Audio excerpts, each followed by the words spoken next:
Hi everyone, I'm Steve Stoller. Did you know if you live in Plano, do-it-yourself waste disposal is available at 3 transfer stations?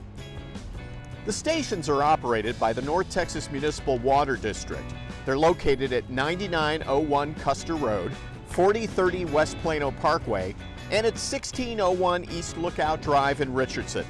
You can come here to drop off waste twice a month. Be sure to bring your most recent City of Plano water bill and a current Texas driver's license. You can drop off everything from bicycles, food waste, and furniture to grills, mattresses, and lawn mowers with the gas and oil removed.